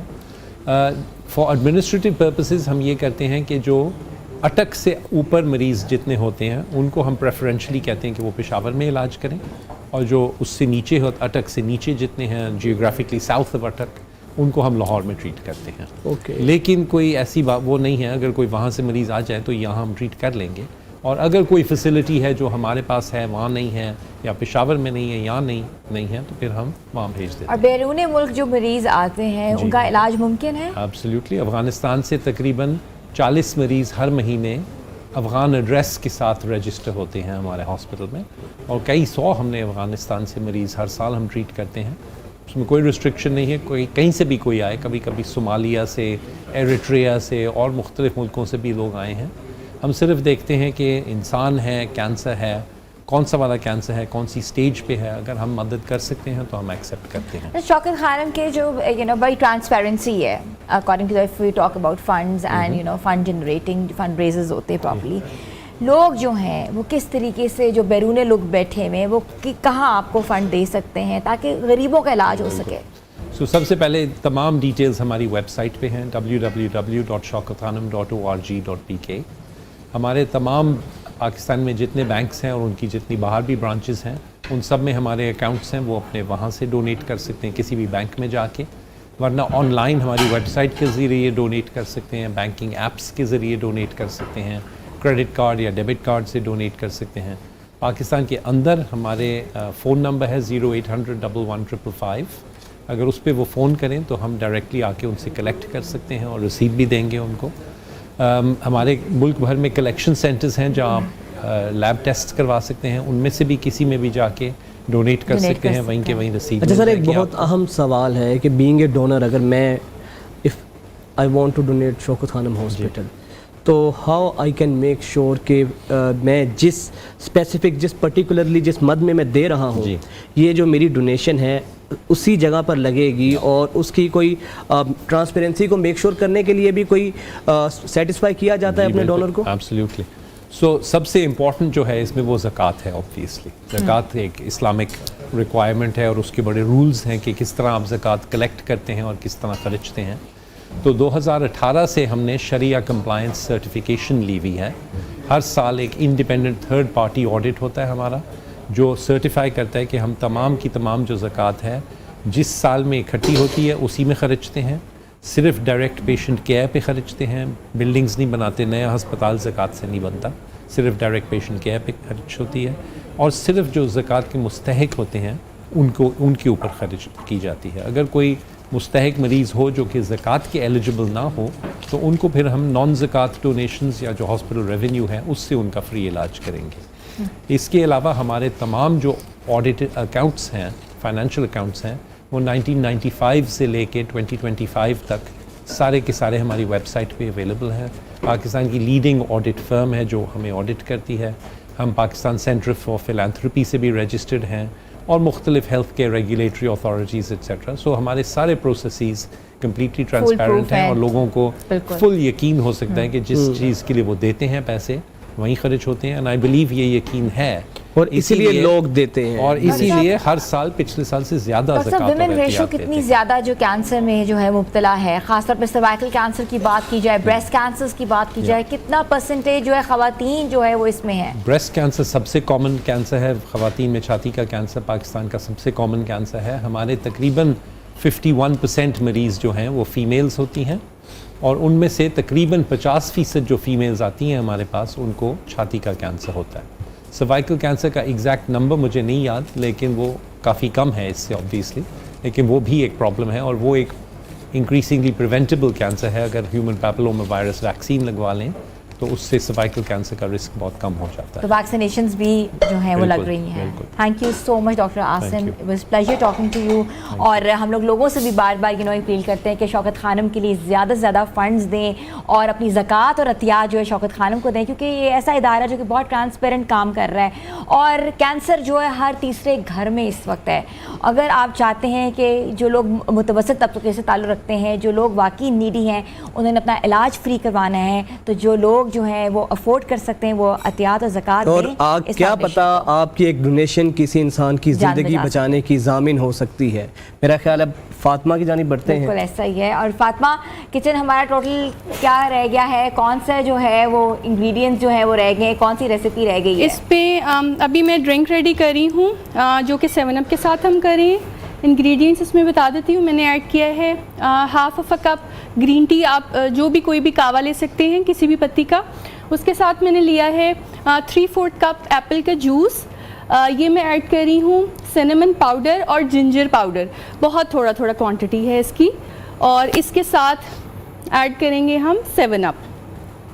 یہ بہت ریفریشنگ ہے, اور جن کو جو ہے وہ تھوڑی روزہ کھول کے تیزابیت ہو جاتی ہے, یا پھر کھایا نہیں جاتا, یا کھا کے اوور ایٹنگ ہو جاتی ہے, تو ان کے لیے ڈرنک جو ہے نا وہ بہت بہترین ہے. اچھا تو فاطمہ, یہ ہمارا سب کچھ it's done from our kitchen سے؟ جی, بس ہماری ایک ڈرنک جو ہے نا وہ رہ گئی ہے. ڈرنک ریڈی ہو گئی ہے, ٹھیک ہے. تو آپ بس اس کو ریڈی کریں, ڈش آؤٹ کریں, تو ہم اب افطار کا جو دسترخوان ہے تھوڑی دیر میں لگائیں گے بھی اور بتائیں گے بھی.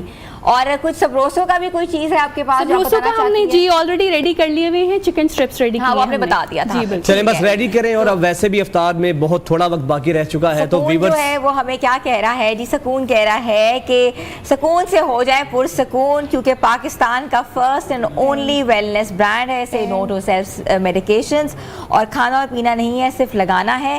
تو یہ کہتے ہیں کوئی انٹرنل میڈیکیشن نہیں ہے. آپ اس کو اپنے باقاعدہ, اگر آپ کو جوائنٹس پین ہے, کوئی بھی اور پرابلمز ہیں تو آپ اس کے آئل کو یوز کر سکتے ہیں اور اپنی نیند کو پرسکون بنا سکتے ہیں. تو ویوز جو برانڈ جو ہے وہ ہمارے سامنے بھی پڑا ہوا ہے, اس کی پروڈکٹس بھی ہمارے سامنے پڑی ہوئی ہیں. اس میں جوائنٹ آن ہے, اس میں جو ہے وہ کہتے ہیں ہیئرس کے نیلز کی ٹریٹمنٹ ہے, اور اس کے ساتھ ساتھ اور بھی بہت سی نیزل ڈراپس بھی ہیں, اس کے اور بھی بہت سی ٹریٹمنٹس ہیں جو آپ اس برانڈ کو لے کے آپ یوز کر سکتے ہیں اور دیکھ سکتے ہیں آپ کو کتنا فائدہ ہوگا. تو ویوز آج کا پروگرام کیسا لگا, اپنا فیڈ بیک ضرور دیجیے گا. آپ کا فیڈ بیک ہمارے لیے بہت ضروری ہے. ہمارے سوشل پیجز پہ جا کے جو ہے کامنٹ بھی کریں, مزید بتائیں کہ کون سا کانٹینٹ دیکھنا چاہتے ہیں. اپنی ہوسٹ حنا سلمان اور وجال خان کو اجازت دیں, ملیں گے کل نئے پروگرام کے ساتھ. رمضان سے اتنا ہی.